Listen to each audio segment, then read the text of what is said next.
Hello. तो आज हम लोग करेंगे इंग्लिश की पहली poem where the mind is without fear. ठीक है। तो अच्छी पोयम है, बहुत अच्छी अच्छी बातें इसमें। मैं कोशिश करूंगा पूरी पोयम आपको मैं हिंदी में समझाने के लिए, तो आप बराबर से आपके दिमाग में सारी चीजें चली जाएं, पोयम से रिलेटेड बातें। ठीक है। मैं मेरी स्क्रीन शेयर कर लूँ।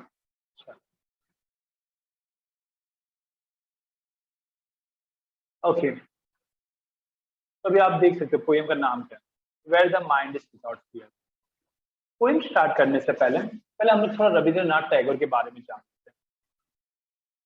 रविंद्रनाथ टैगोर, जिनका जन्म हुआ था 1861 में और जिनकी मृत्यु हुई थी 1941 में, was the author of a Gitanjali and its profoundly sensitive, fresh and beautiful verse. Okay, तो रविंद्रनाथ जी एक ऑथर थे। उन्होंने एक गीतांजलि की किताब लिखी थी जिसके अंदर बहुत सारे अच्छे अच्छे वर्ड्स का कलेक्शन था। He became the first non-European to win the Nobel Prize in Literature in 1913. तो रविंद्रनाथ टैगोर पहले नॉन यूरोपियन थे। तो इससे पहले सारे जो अवार्ड्स थे यूरोपियन को ही मिल रहे थे नोबेल प्राइज, लेकिन वो पहले नॉन यूरोपियन थे जिनको लिटरेचर में नोबेल प्राइज दिया गया 1930। The poem is one of the vast read and discuss. It is composed in Bengali and later he himself translated it into English. जो ये पोयम जो थी जिसके बारे में बहुत डिस्कस किया जाता था, बहुत ज्यादा पढ़ा जाता था, बहुत ही चर्चित पोयम थी। शुरुआत में ये पोयम बंगाली में थी। लेटर आगे चलकर रविंद्रनाथ जी ने इसी पोयम को इंग्लिश में ट्रांसलेट किया। This poem is from his Nobel prize winning anthology Gitanjali. तो ये जो पोयम है रविंद्रनाथ टैगोर की जो किताब थी, कलेक्शन था, anthology in the sense collection. तो बहुत सारी पोएम्स का कलेक्शन था। जो वो बुक का नाम था गीतांजलि। उसमें से ये एक पोयम है, एक पीस ऑफ राइटिंग है, इसका नाम है okay. Tagore lived during the time when India was ruled by the British. Tagore उस जमाने में थे जब इंडिया ब्रिटिश इंडिया पे राज किया कर रहा था। In this poem besides political freedom from the British, Tagore also appealed to the God for social, educational, economic freedom for the people of India. तो टैगोर सिर्फ पॉलिटिकल फ्रीडम नहीं चाहते थे। टैगोर नहीं चाहते थे ताकि उनका मकसद यही नहीं था सिर्फ है ना इंडिया को आजादी मिले ब्रिटिश से। वो चाहते थे ताकि इंडिया को एजुकेशनल फ्रीडम मिले, इकोनॉमिक फ्रीडम मिले सारे लोगों को। ओके, तो educational freedom in the sense सारे लोगों को एजुकेशन का हक मिले, ना ही वो किसी एक ही तबके के पास हो। सिमिलरली सारे लोग हर काम कर सके, ट्रेड कर सके, बिजनेस कर सके, कोई उनको रोका कोई उन्हें रोके नहीं। ओके, तो ये रविंद्रनाथ टैगोर की सोच इस पोयम में नजर आती है। चलो पोयम पे आते हैं। Where the mind is without fear and the head is held high, where knowledge is free. तो रविंद्रनाथ शुरुआत में ये बोल रहे हैं क्या कि ऐसा एक जहान चाहिए हमारे को जहां पर हमारे दिलों में कोई डर ना हो और हम गर्व से घूम सकें, हम प्राउड फील कर सकें। Where knowledge is free, knowledge free होनी चाहिए, वो ना कि किसी तबके के लिए हो। जैसे पहले बताया आपको कि एजुकेशन फ्रीडम भी चाहिए, तो जो नॉलेज है वो सबके लिए फ्री होनी चाहिए। ऐसा नहीं सिर्फ पैसे वालों को ही एजुकेशन मिल रहे हैं, गरीब एजुकेशन से वंचित हो रहे हैं, या तो फिर एक पर्टिकुलर कास्ट को ही एजुकेशन मिल रहे हैं, छोटी छोटी जात वालों को एजुकेशन नहीं मिल रहा है। तो ऐसा कोई भी भेदभाव ना हो, एजुकेशन जिसे चाहिए वो एजुकेशन ले सके। तो इस तरह से माहौल बनाया जाए। Where the world has not been broken up into fragments. अब यहाँ क्या कह रहे हैं रविंद्रनाथ जी, क्या कि वहां ऐसी दुनिया बनाई जाए जहां पर दुनिया फ्रेगमेंट में ना बटी हो। फ्रेगमेंट इन द सेंस टुकड़ों में, जैसे कि अमीर गरीब, जात में, कास्ट में, सब कास्ट में। तो ऐसी दुनिया ना हो, सारे लोग यूनाइटेड हो, सब एक जैसे हो। ओके, तो रविंद्रनाथ चाहते हैं कि ऐसी दुनिया हो जहां पर लोग फ्रेगमेंट में ना हो, पीसेस में ना हो, टुकड़े ना हो, बाय नैरो डोमेस्टिक वॉल। एक narrow domestic wall in the sense division on the basis of religion, caste, colour, between the countries of the world. तो जहां पर भी हम करते हैं, जब भी हम कोई भेदभाव करते हैं कलर के ऊपर, धर्म के ऊपर, तो वो सही नहीं है। तो रविंद्रनाथ चाहते हैं क्या कि ऐसी दुनिया हम बनाए जहां पर हम सब एक हो। हमारी ये छोटी सोच की वजह से क्या कि इसका रंग अलग है, इसका धर्म अलग है, या इसकी जात अलग है, तो उस पर हम लोग वो चीज को भेदभाव ना करें।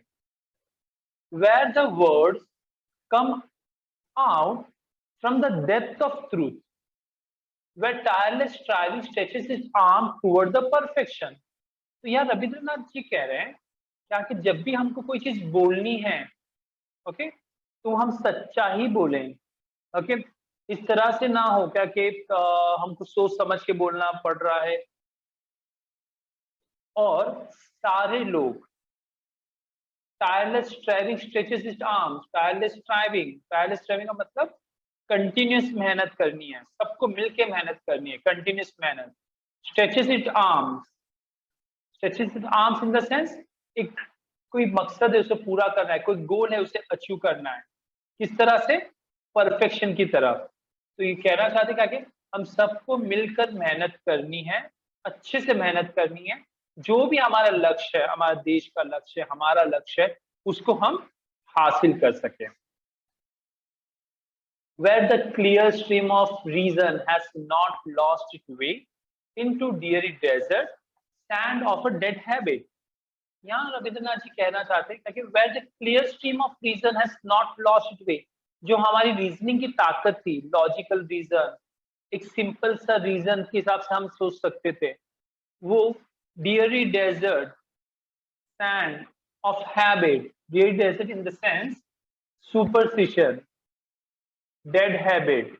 ओके, तो इस तरह से आपकी सोच ना हो क्या कि जो भी चीज है, फॉर एग्जाम्पल आप ऐसी सोच ना रखें कि आपको बिल्ली ने आपकी रास्ता काटी है, अभी वहां से जाना क्या हो जाएगा, अशुभ माना जाएगा। ये सारी सोच नहीं होनी चाहिए। कोई भी चीज हो वहां का एक रीजन होना चाहिए। हाँ, ऐसा करने से ऐसा हो रहा है, ऐसा करने से ऐसा नहीं होगा। आप आज के जमाने भी जीते हो तो आपको ये चीजें समझ में आनी चाहिए, साइंटिफिक रीजन, लॉजिकल रीजन। ऐसा नहीं करके आपने सीधा अंधविश्वास में काम करा लिया, तो इस वजह से आप अपना रास्ता घूम जाओगे। ओके, तो यहाँ वही कह रहे हैं into dreary desert sand of dead habit, where the clear stream of reason has not lost its way into the dreary desert sand of dead habit। तो आपका जो रीजन करने का तरीका था वो भटक ना जाए इन चक्रों में। किस चक्रों में? अंधविश्वास के चक्कर में। Okay, where the mind is led forward by feet, आपका माइंड आगे बढ़ता जाना चाहिए बाय सी। सी एक ओल्ड इंग्लिश वर्ड है, इसका मतलब होता है यू, मतलब आपका माइंड। अब आप उसे ही फॉरवर्ड करोगे, आप ही उसको आगे बढ़ाओगे। Into ever widening thought and action, इसके जो कैसा होगा ये? Into ever widening thought and action, आपका जो थॉट एंड एक्शन होंगे वो हमेशा वाइड होते जाएंगे, बड़े होते जाएंगे। ओके, अच्छे होते जाएंगे। into a heaven of freedom my father let my country away, into the heaven of freedom। तो ऐसी आजादी हमको चाहिए। सिर्फ हमें अंग्रेजों से आजादी नहीं चाहिए, हमें आजादी चाहिए, हमें नए सोच चाहिए, हमारे को एजुकेशन की आजादी चाहिए, हमें इकोनॉमिक्स की आजादी चाहिए। तो इस तरह से जब मिलेगा तब हम उसको कह सकते हैं हेवन ऑफ फ्रीडम। उस आजादी में हमारा देश आगे बढ़े। ठीक है, तो इससे रिलेटेड और थोड़ा इसको समझाने की आपको मैं कोशिश कर रहा हूँ और डिटेल के अंदर किस तरह से क्या समझाना चाहते थे हमारे को पोयम। तो पोयम कह रहे थे, it began by the saying that the mind of countryman should be free from the fear and the head. तो मैं इसे एक बार फिर समझाता हूँ आपको, what is the line 1 and 2 mean. तो लाइन 1 एंड 2 ये बोल रहे हैं कि आपके कंट्रीमैन सारे फियर से दूर होना चाहिए, उसके दिल में कोई चीज का डर नहीं होना चाहिए। और head should be head high, एक रेस्पेक्ट के साथ उसका सर गर्व से ऊंचा हो। Knowledge should be free, knowledge free होनी चाहिए। Everyone should be allowed to acquire the knowledge, हर किसी को भी नॉलेज मिलना चाहिए। ओके, अभी लाइन 3 और 4 क्या बोलती है? Where the world has not been broken into fragment by a narrow domestic wall. तो इसका मतलब ये है लोगों को यूनाइट होना पड़ेगा। World should not be broken into small pieces. दुनिया जो है छोटे छोटे पीसेस में डिवाइड नहीं होनी चाहिए based on religion, caste, colour, race. सिर्फ हमारे ही यहाँ पर नहीं, दुनिया में हर कोने में ये जो भी बंटवारा हो रहा है वो अच्छा नहीं है। लाइन 5 और 6 क्या बोलती है, तो उसको भी देखते हैं हम लोग।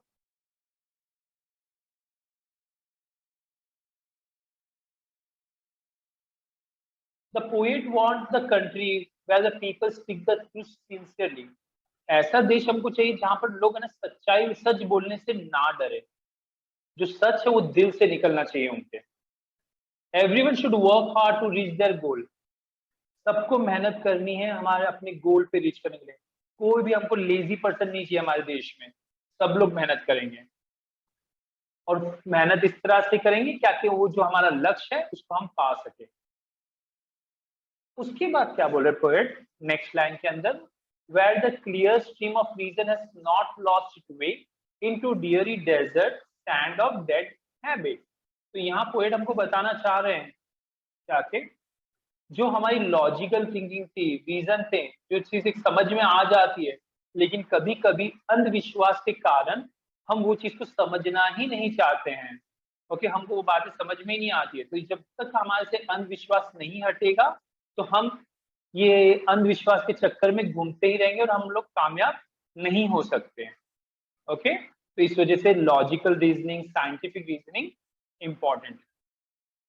और where the mind is led by 3 followed by 3। तो नेक्स्ट पोएम में, नेक्स्ट टाइम में क्या बोलना चाहता पोएम क्या कि जो भी पोएट है, जो भी लोग है, उनको आगे बढ़ाओ भगवान। तो थी इन द सेंस यहाँ पर ही है वो रिफर कर रहे गॉड को, अलमाइटी को। So that they broaden their outlook. तो हमारी सोच बड़ी हो जाए। हमारी सोच बड़ी होने का मतलब ये है यहाँ हम लोग इस चक्कर में ना पड़े, लोगों के साथ भेदभाव करते रहे। ओके, हमारी जो सोच है बड़ी होनी चाहिए, हमारे जो गोल्स है बड़े होने चाहिए। हमारा जो गोल होगा वो हमारा इस तरह से होना चाहिए, हमारे देश कैसे कामयाब होगा, हमारे देश के लोग कैसे आगे बढ़ सकेंगे, हमारे देश में खुशहाली कैसे आ पाएगी। तो ऐसी सोच होनी चाहिए, हमारी सोच हमेशा बड़ी होनी चाहिए।